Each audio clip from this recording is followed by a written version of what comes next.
Eterno Padre, te damos gracias, Señor, que podemos estar reunidos en esta mañana en torno a tu palabra. Queremos rogarte que tú nos hables, Señor, que tu palabra penetre hasta los más profundos recovecos de nuestro corazón, de nuestra alma, de nuestro espíritu. Reconocemos que solo por la revelación de tu Espíritu Santo podemos entender y comprender y darle el valor a tu palabra que merece, Señor.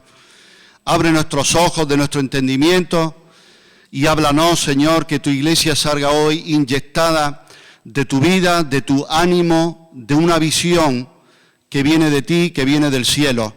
Te lo pedimos, Señor, en el nombre de Jesús. Amén.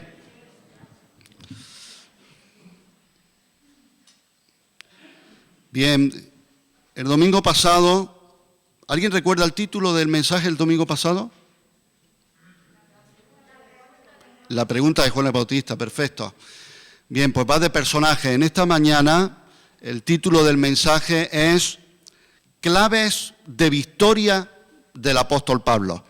Claves de victoria del apóstol Pablo. ¿Cuántos quieren vencer? ¿Cuántos se consideran más que vencedores? ¿Por medio de quién? De aquel que nos amó. ¿Quién te amó? Jesucristo. Aleluya. Bien, pues voy a compartir unos versículos, dos porciones de la palabra del Nuevo Testamento, en el cual podemos ver claves de victoria del apóstol Pablo. Vente conmigo a Filipenses capítulo 3, versículos 13 y 14, y dice así la palabra de Dios. El apóstol Pablo, inspirado por el Espíritu Santo, dice: hermanos, yo mismo no pretendo haberlo ya alcanzado, pero una cosa hago, olvidando ciertamente lo que queda atrás y extendiéndome a lo que está delante, prosigo a la meta, al premio del supremo llamamiento de Dios en Cristo Jesús. Y ahora vente conmigo a Hechos de los Apóstoles, capítulo 20, versículo 24. Hechos 20, 24. Y dice así, el apóstol Pablo también: pero de ninguna cosa hago caso, ni estimo preciosa mi vida para mí mismo, con tal que acabe mi carrera con gozo y el ministerio que recibí del Señor Jesús, para dar testimonio del Evangelio de la gracia de Dios. Que el Señor bendiga su palabra. Pablo tenía un llamado. Pablo tenía una meta, tenía un ministerio, tenía un premio que alcanzar. Y estas son algunas de las claves para lograrlo. Yo te las voy a compartir, son 4 claves. Primera clave: olvidar lo que queda atrás. Pablo dice que está tratando de agarrar, dice de asir. Asir significa agarrar algo o a alguien, normalmente con las manos. ¿Cuántos dan gracias a Dios que la mano de Dios aún no se ha cortado? Y cuando tú y yo nos estábamos perdiendo y cayendo por un precipicio, por un abismo de oscuridad y de perdición, su mano santa nos agarró, aleluya, y nos salvó. ¿Cuántos dicen amén? Y Pablo dice que él está tratando de agarrar aquello para lo que Cristo le agarró a él. Podríamos decir que una frase que podría definir al apóstol Pablo, y tu vida y la mía también, es agarrado para agarrar. Agarrado para agarrar. En Filipenses 3, versículo 12, dice el apóstol Pablo: no que lo haya alcanzado ya, ni que ya sea perfecto, sino que prosigo, por ver si logro asir aquello para lo cual fui también agarrado o asido por Cristo Jesús. Cuando somos agarrados por Cristo, llévate esto a tu casa, llévate esto a tu vida. Cuando somos agarrados por Cristo, es con un propósito. Se han escrito libros, ¿verdad? Una vida con propósito, una iglesia con propósito, ¿verdad? Y creo que durante muchos años hemos escuchado en predicaciones o en algún devocional que Dios nos ha llamado con un propósito. ¿Cuántos creen que Dios tiene un propósito para sus vidas? Y cuando somos agarrados por Jesucristo, es con algún propósito. Y tú y yo, como el apóstol Pablo, debemos perseguir hasta agarrar ese plan para el que Cristo nos agarró. Él me agarró para que yo agarre ese propósito que Él tiene para mi vida. Aleluya. Porque una vida sin propósito, si alguien te pregunta por qué crees que Cristo te salvó, sería muy simple decir, bueno, me salvó para no irme al infierno. Si alguien te pregunta por qué Cristo te sacó de esa mazmorra de oscuridad, no creo que sea para que tú y yo digamos solo para contemplar los árboles y los pajarillos. Es porque Él tiene un propósito para mí. He sido salvado con un propósito. Escucha bien, en el Nuevo Testamento se menciona 12 veces a Pablo persiguiendo a Cristo y a su iglesia para destruir el cristianismo. 12 veces en el Nuevo Testamento. Pero ahora aquí vemos al apóstol Pablo persiguiendo a Cristo para cumplir su voluntad. Aleluya. Y eso es lo que el Señor hace. Tú y yo perseguíamos otras cosas, pero ahora como hijo de Dios, como hija de Dios, como discípulos de Jesucristo, tú y yo vamos persiguiendo, aleluya, el plan de Dios, el propósito de Dios para nuestras vidas. ¿Cuántos dicen amén? Y hemos dicho que vamos a compartir 4 claves que tuvo el apóstol Pablo, seguro que tuvo muchos más, yo te comparto en esta mañana 4 de ellas. Y una de ellas, una de las cosas que hace el apóstol es olvidar las cosas que va dejando atrás. Ni se va a relajar gloriándose en logros pasados, ni tampoco se va a quedar bloqueado y estancado por dolores, por fracasos, por el daño que me hicieron, por pecados del pasado que pudieran abrumarle. El apóstol Pablo llegó a decir, yo no soy digno de ser llamado apóstol porque perseguía a la iglesia de Jesucristo. Pero dice, pero ahora también sé que he hecho más que ninguno de ellos, más que nadie, pero no yo, sino el poder, la gracia, la fuerza de Dios que actúa poderosamente en mí. Pero él no se veía digno. Él se consideraba el último de los apóstoles, pero el primero de los pecadores. Ahora bien, ¿quién tiene la capacidad para olvidar? ¿Cuántos de aquí quisieran poder olvidar? ¿Cuántos quisieran decir, ay, a mí me gustaría poder olvidar? Y me gustaría pensar y plantearme la vida como si todo fuera hecho neos. ¿Sabes lo que significa neos? Nuevo. Nuevo. ¿Hay alguien que tenga esa capacidad? ¿Hay alguien aquí que pueda ponerse de pie y decir, yo tengo esa capacidad? Pues te voy a decir algo, aquí hay alguien que tiene esa capacidad. Isaías 43, 25. Yo tengo esa capacidad, dice el Señor. Yo soy el que borro tus rebeliones por amor de mí mismo y no me acordaré de tus pecados. No es que nuestro Dios omnipotente tenga amnesia o se le olvide las cosas, sino que Él perdona, olvida y decide no recordar algo. A nosotros nos cuesta mucho olvidar, ¿verdad? Está demostrado en un estudio científico que el cerebro, la mente humana, hablaba hace poco con un psiquiatra, una eminencia en psiquiatría, y me decía, muchas personas piensan que el cuerpo termina aquí, de los pies aquí, ya termina el cuerpo. Dice, pero el cerebro, eso es increíble. Dice, hay muchas cosas todavía que desconocemos. Y nuestro cerebro está comprobado que es más potente que el más potente de los ordenadores. Así que nos cuesta nos cuesta no recordar. Nos cuesta no recordar. Y podría decir que tú y yo dijéramos, pues yo me propongo con la ayuda del Señor, voy a orar, voy a clamar, voy a pedir a Dios ayuda, voy a intentarlo, voy a proponerme, olvidar lo que queda atrás. Y podrías decir, pero ¿y si hay algo o alguien que continuamente me recuerda el pasado?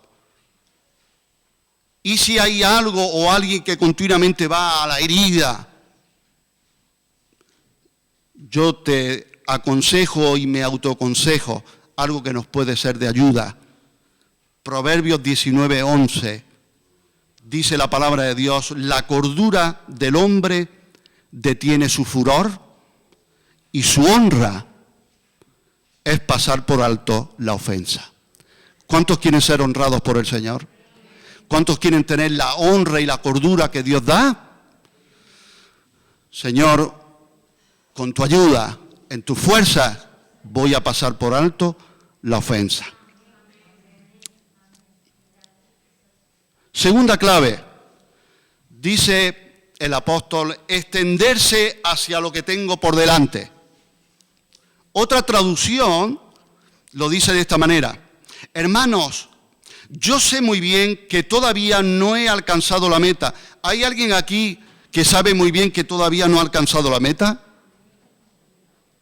Pero he decidido no fijarme en lo que ya he recorrido, sino que ahora me concentro en lo que me falta por recorrer. Dice aquí la palabra de Dios que está estirándose. Cuando dice extendiéndose a lo que está por delante, literalmente dice que se está estirando a las cosas que tiene por delante. Y esa palabra para estirarse habla del atleta que va llegando a la meta, ¿lo habéis visto? Y saca el cuello y dice, ha ganado por un cuello. Yo pensaba, digo, los que tengan cuello muy largo, así que los hermanos y hermanas jirafa, pues tienen esa ventaja, ¿verdad?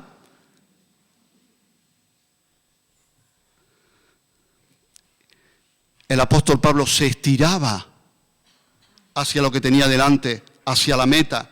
Y eso describe a la persona, gloria a Dios, que va a por todas hasta el final. A por todas hasta el final. Decía el apóstol Pablo, nosotros no somos de los que retroceden para perdición, sino de los que progresan, de los que avanzan, aleluya, para preservación del alma. Pablo veía al cristiano, ¿sabes cómo lo veía? Como el atleta de Cristo. Aquí estoy viendo atletas de Cristo, gloria a Dios. Y no debemos relajarnos ni bajar el listón. Te voy a dar un consejo práctico para ti y para mí. Seamos sinceros, seamos honestos con el Señor en oración y le digamos y le pidamos, Señor, a ver si somos valientes con eso y sinceros y honestos. Señor, cumple tu propósito en mí. Estamos hablando de propósitos, de metas. Es que el Señor me ha dado un propósito, una meta. Pero recuerda que ese propósito y esa meta no es mi propósito y mi meta, es su propósito y su meta, que es muy distinto. ¿Cuántos dicen amén? Señor, cumple tu propósito, bendice tu propósito en mi vida y no pedirle que bendiga los míos. A veces confundimos nuestros propósitos con el suyo.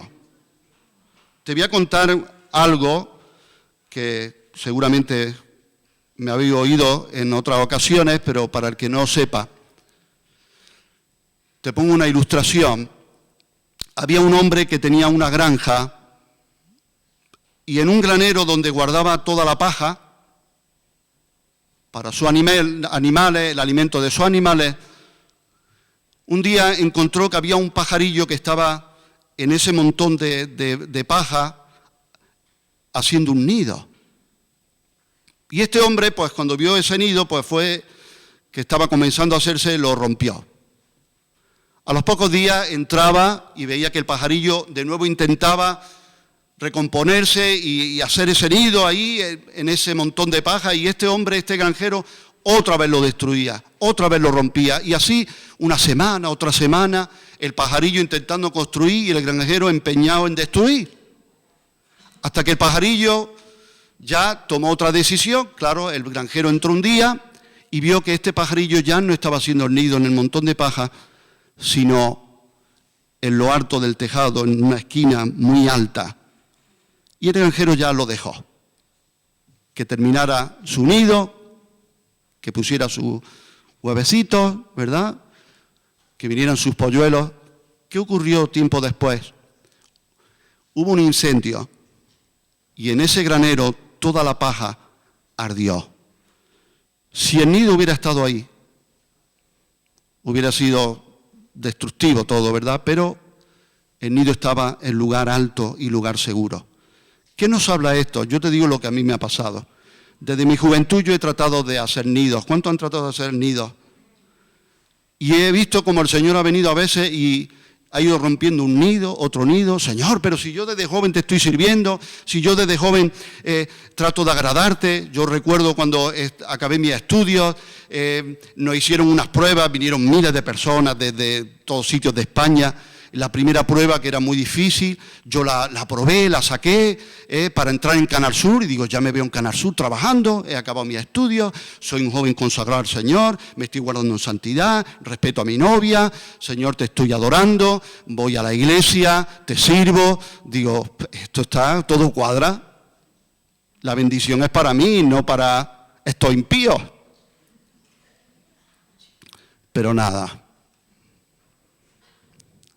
Se destruyó ese nido, ese y otro, y esa chica tan guapa en otro tiempo, todo parece que se va destruyendo. Señor, ¿por qué? Hasta que con el tiempo el Señor me fue encaminando mis pasos y me llevó a su voluntad, a servirle a Él. Y el Señor me mostró, yo tenía otro plan, otra voluntad para tu vida. Señor, ¿seré capaz de decir, Señor, destruye mis nidos para que pueda construirse el tuyo? Destruye mis planes, interfiere, estropea. ¿Seremos capaces de orar así? A veces me veo en situaciones y le recuerdo a mi hija mayor, digo, la oración que yo hice una vez en un culto de oración, Dios mío. Y dije, Señor, si no te buscamos a ti lo primero y el agrado de nuestro corazón no eres tú sobre todas las cosas, haznos sentir unos desgraciados. Y le digo a mi hija, ay, qué oraciones, ¿cómo responde el Señor? ¿Seremos valientes en decir, Señor, rompe mis nidos, quiero tu propósito y no el mío? Yo creo en el llamado de Dios. ¿Cuántos creen en el llamado de Dios? Pero no creo en los autollamados. Clave número 3. Dice el apóstol, no hago caso de nada. Vamos a explicar esto bien porque alguien podría decir, ese lo cumplo yo. Lo cumplo perfectamente. No hago caso de nada ni de nadie. O como se suele decir vulgarmente, coloquialmente, ¿verdad? Yo paso. ¿Lo has dicho eso alguna vez? Incluso de cristiano. ¿A qué sí? ¿Sabes? Yo paso, pues yo paso. A ver, ¿qué quería decir Pablo con de ninguna cosa hago caso? No hago caso de nada.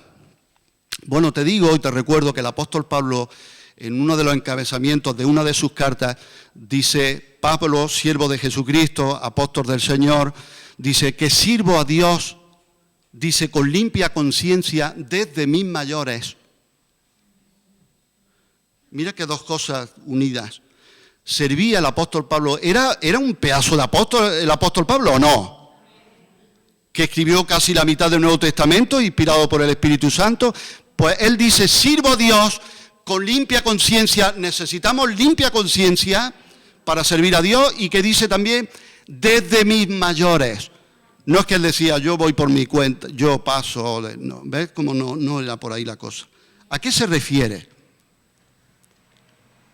A Pablo lo que le interesa es acabar su carrera con gozo.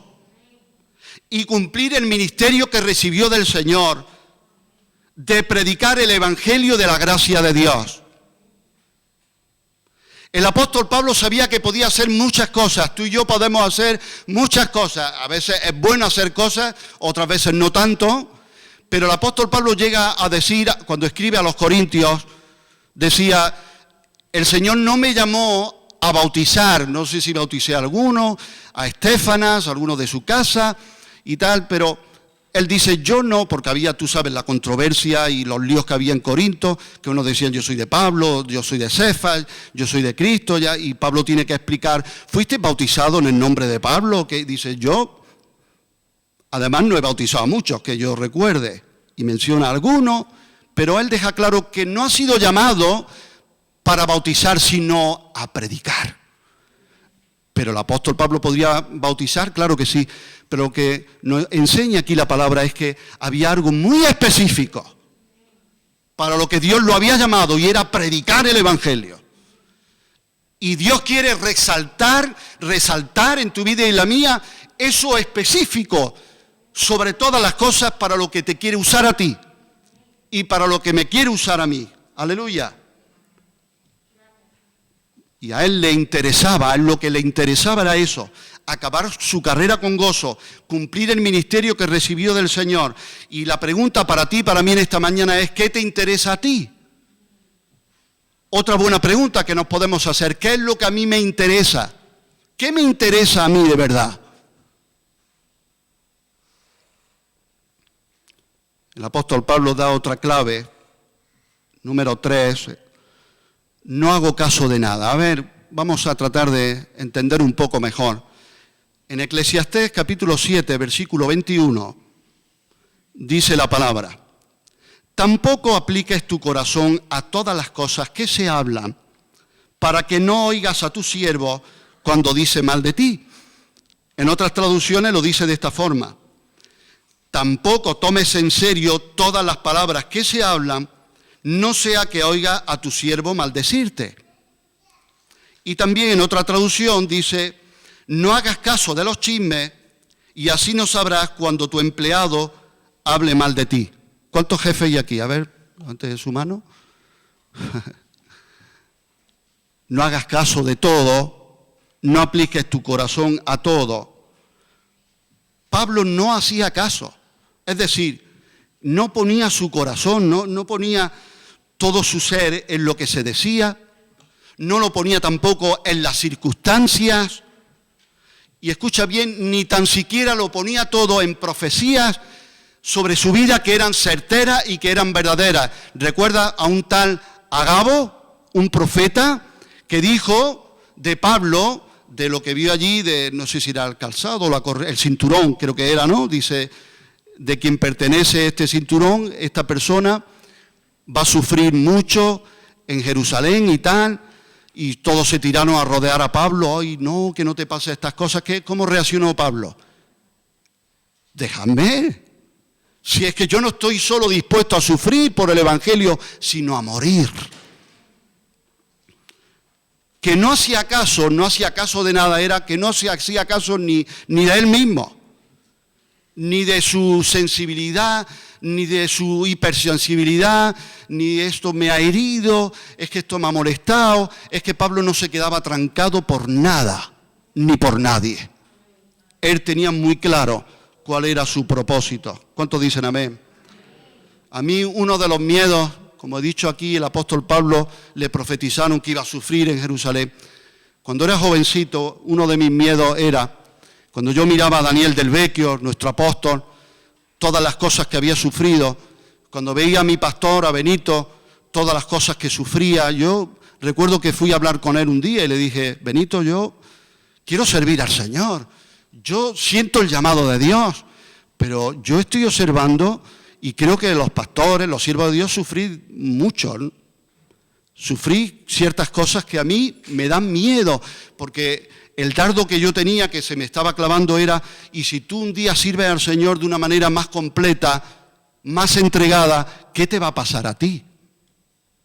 Bueno, pues te digo una cosa, no hagas caso, sigue adelante y sirve a Jesucristo, aleluya. vamos a cumplir el llamado y el ministerio a que Él nos ha llamado. Y cuarta clave, mi vida no es para mí mismo. Decía el apóstol Pablo, ni estimo preciosa mi vida como para mí.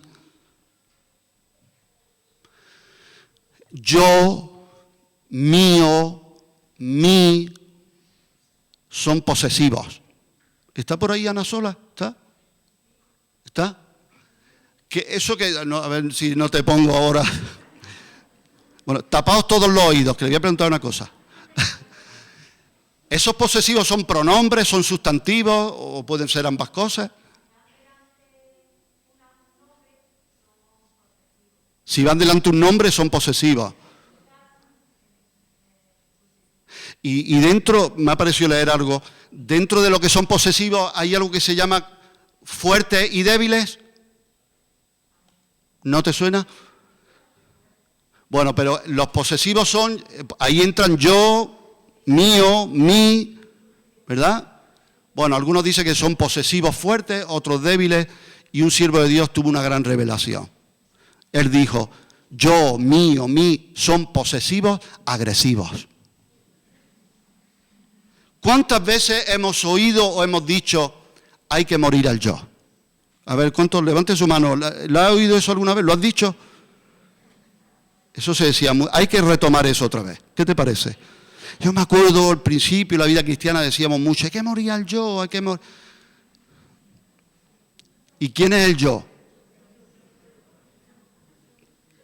¿Quién es el yo? ¿Qué significa morir al yo? Muchos de los conflictos que hay en un matrimonio, en una familia, en un hogar, en una empresa, en una iglesia, se originan en que estamos o estimamos muy preciosa nuestra vida para nosotros. Es que mi vida es muy preciosa. Todo lo nuestro, todo lo que soy, todo lo que tengo, todo lo que me pasa es demasiado importante. Soy muy hipersensible, me afecta mucho todo. Y en muchas ocasiones, ¿sabes qué pasa?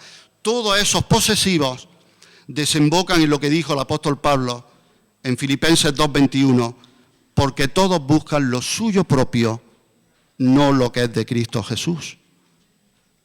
Entonces mi vida, es que es mi vida, es que es mi vida, es que es mi familia, es que es mi hijo, es que es mi esposa, es que es mi marido, es que es mi llamado, es que es mi ministerio. Y si el Señor dice, dame tu ministerio y dame todo lo que, ponlo ahí, en el altar, ¿lo haremos? Mi pastor me enseñó que cuando pedimos algo a Dios y Él nos da, siempre tenemos que dejar la mano así abierta y no cerrarla, no sea que Él lo vuelva a pedir. ¿Qué dice en Mateo el Evangelio 16:25? Porque todo el que quiera salvar su vida, la perderá. Y todo el que pierda su vida por causa de mí, la hallará. Jóvenes, desde jovencito mis amigos me decían, cuando empecé a seguir al Señor, a venir a la iglesia, me decían, tío, estás desperdiciando tu vida. Bueno, personas, amigos que me decían eso, años después, me pidieron ayuda, me pidieron consejos. Su esposa había abortado no sé cuántas veces, tenían culpabilidad de todos los pecados que había cometido de la juventud, le atormentaban, se le repetían. Y pude decir, Señor, con razón dice en tu palabra, acuérdate de tu Creador en los días de tu juventud. Y con razón dice tu palabra, bueno le es al hombre llevar el yugo desde su juventud. No tienen ni idea del privilegio, del honor y del regalo que es que Dios te llame desde edad temprana y tierna y poder seguirle desde joven. No tenemos ni idea de lo que significa poder entregar al Señor las primicias y no las obras de nuestra vida. Así que hazlo. No te tardes, apresúrate. Segunda de Corintios 5:14, terminamos. Mi vida no es para mí mismo. Dice aquí, Porque el amor de Cristo nos constriñe pensando esto, que si uno murió por todos, luego todos murieron y por todos murió, para que los que viven ya no vivan para sí, sino para aquel que murió y resucitó por ellos. ¿Cuántos dicen amén? ¿Cuántos tienen un llamado de Dios? Digan amén. ¿Cuántos creen que tienen un propósito de Dios en su vida? Digan amén. ¿Cuántos tienen una meta? Digan amén en su vida. ¿Y cuántos quieren el premio del Señor y el galardón? Bueno, pues el Señor nos ha enseñado en esta mañana cuatro de las claves, seguro que muchas más, que el apóstol usó y le fue bien. Le fue bien. Y terminamos resumiéndolas. Primera, olvidar lo que queda. Segundo, extenderse hacia lo que tengo por delante. Tercero, no hago caso de nada, entendiéndolo bien. Y cuarto, mi vida no es para mí mismo, sino para Él. Puesto de pie, por favor. Eterno Padre, te damos gracias que tú nos has llamado con un propósito eterno. Gracias, Señor. Dale gracias ahí donde estás. Señor, tú me salvaste con un propósito. Señor, mi matrimonio es un matrimonio con un propósito. Mi familia, mi descendencia, mis hijos, mis hijas, es con un propósito. Señor, esta congregación, la cual solo tú has comprado a precio de sangre, es con un propósito. Señor, allí donde voy, allí donde trabajo, allí donde ejerzo mi profesión, es con un propósito. Señor, y cada hijo y cada hija tuya que están aquí en esta mañana, yo te ruego que reveles con una rotundidad y una claridad absolutamente, Señor, indubitable, Señor, cuál es el propósito. ¿Cuál es, Señor? Haz que resalte con letras mayúsculas, con una luz potente en cada vida de los que están aquí. ¿Cuál es, Señor, ese propósito sobre todos los propósitos? Eso especial, eso único. Señor, haznos ver. Que salgamos con una claridad y durante esta semana ministres a tu iglesia, Señor, te lo rogamos en el nombre de Jesús, por tu Espíritu Santo nos haga ver cuál es el propósito específico de cada una de nuestras vidas y podamos, Señor, trabajar, correr, desarrollar con seguridad, que no estamos, Señor, trabajando en vano, ni golpeando el aire, Señor, ni estorbando a nadie, ni estorbándote a ti, ni estorbando tu obra.